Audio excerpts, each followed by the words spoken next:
بہلول کا نام آپ نے سنا ہے، مشہور مجاذیب میں ہے، اور یہ وہ لوگ ہوتے ہیں کہ تجلیات کے وفور سے جن کا شیشہ عقل ٹوٹ جاتا ہے، اور دنیا انہیں پاگل کہتی ہے، دیوانہ کہتی ہے، لیکن سادی کہتے ہیں سادیا نزدیک رائے عاشقاں خلق مجنو نندو مجنو عاقل است۔ لوگ کہتے ہیں یہ پاگل ہیں، لیکن حقیقت میں عقل والے یہی ہیں جو یار تک پہنچنے کا راستہ ڈھونڈ چکے ہیں، جو ہر وقت اس کے جلووں میں مبہوت رہتے ہیں۔ اصل تو عقل ان کے پاس ہے، شعور تو ان کے پاس ہے۔ بہرحال بہلول دجلہ کے کنارے گھومتا، اور عجیب و غریب اس کی بظاہر حرکات تھی۔ ہارون الرشید ایک دن اپنے محل کی چھت پہ ٹہل رہا تھا، اس نے دیکھا کہ نیچے بہلول گزر رہا ہے، اس کے دل میں خیال آیا، تو اس نے خادمین سے کہا کہ جلدی بہلول کو میرے تک پہنچاؤ۔ تو جو مامور تھے خدمت پر، انہوں نے اوپر سے نیچے کمند پھینکی، نیچے والوں کو اشارہ دیا، انہوں نے بہلول کو پکڑ کے ڈولی میں رکھا، اوپر والوں نے کھینچ لیا۔ 2 لمحوں کے بعد بہلول بادشاہ کے سامنے تھا۔ بادشاہ نے بہلول سے پوچھا مجھے ایک بات تو بتاؤ، تم خدا تک کیسے پہنچے ہو؟ مجھے یہ بات بتاؤ تم خدا تک کیسے پہنچے ہو؟ تو بہلول نے 2 لفظی جواب دیا، کہا بادشاہ جیسے آپ تک پہنچا۔ جو اللہ کے بندے ہوتے ہیں ان کی لمبی تقریریں نہیں ہوتی، بات میں سادہ و آزادہ، معانی میں دقیق۔ اقبال نے جو مرد کلندر کی نشانیاں بیان کی ہیں ان میں سے ایک نشانی بات میں سادہ و آزادہ، معانی میں دقیق۔ تو کہا کہ جیسے آپ تک پہنچا ہوں، بات تو سادہ سی تھی، لیکن ہارون رشید کہنے لگا میں سمجھ نہیں پایا۔ کہا بات تو آسان ہے، تم نہیں سمجھ پائے تو میں کیا کروں؟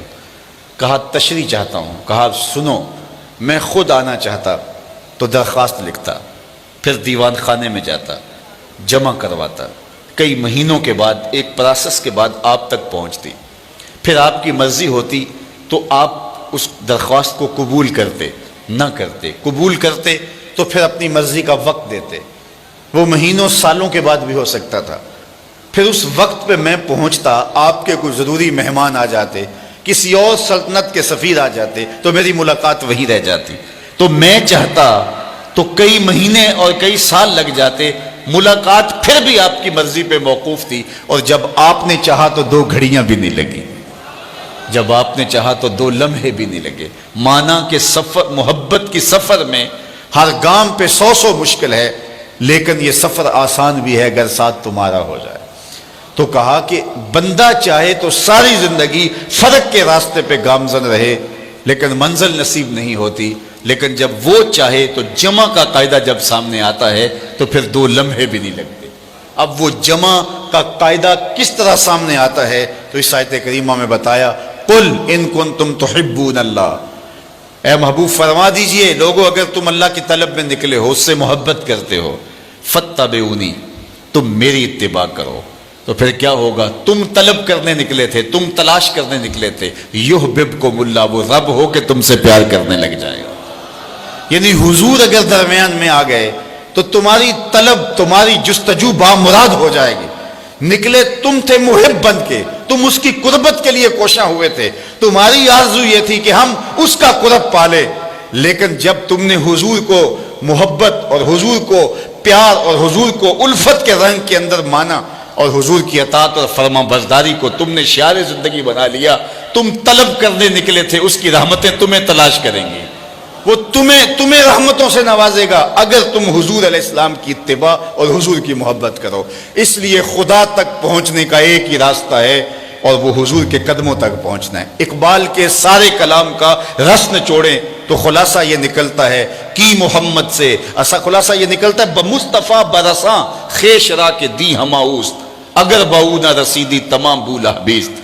اقبال کہتے ہیں اپنے آپ کو کھینچ کے حضور کے قدموں تک لے جا، سارا دین اسی کا نام ہے، اور اگر تو حضور تک نہیں پہنچا تو کلمہ پڑھ کے بھی ابو لہب کا ابو لہب ہی رہا۔ اس لیے اگر میں اور آپ چاہتے ہیں کہ ہمیں خدا کی قربت نصیب ہو تو ہمیں حضور کی راہوں تک پہنچنا ہوگا، حضور کے طریقے کو اختیار کرنا ہوگا، ان کے طرز زندگی کو اختیار کرنا ہوگا۔